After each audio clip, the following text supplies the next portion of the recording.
Some friends of ours introduced us to this type of cookie many years ago, and we have been making them ever since. We are having some very special guests this weekend and needed to make something for dessert, so I decided to get going on these after I got home from work. First, I just creamed the butter and then added some salt, baking soda, and eggs. I creamed those together really well and then got started preparing some almond bark for melting. It was about at this point that I realized that I did not have any of the regular white chocolate chips to add into these cookies, and I really needed some. My mom reminded me that we had some white chocolate chips in the freezer, but they were a different brand, which I particularly did not like. It was late and I did not feel like going back out to the store, so I decided to go ahead and use them anyway.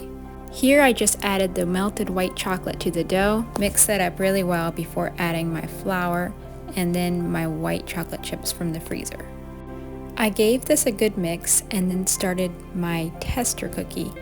I always like to do a tester cookie because sometimes even when you make cookies a lot, you can put too much flour or too little, and it's disappointing to pull out a whole pan of cookies that are either way too thick or way too thin. So I just like to test it first and make sure my batter is correct before I actually do it whole pan. Once my cookies were out of the oven and looking beautiful, I just made little indents in them for the jelly filling. I then added my jelly to the top of each cookie, let that dry for about 20 minutes or so, and then it was time for the fun part. This is just all about focus and concentration. And here is real time of me icing these cookies.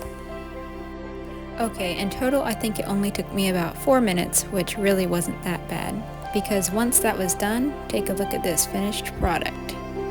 I'm so glad I decided to go with the white chocolate chips from the freezer because these tasted amazing.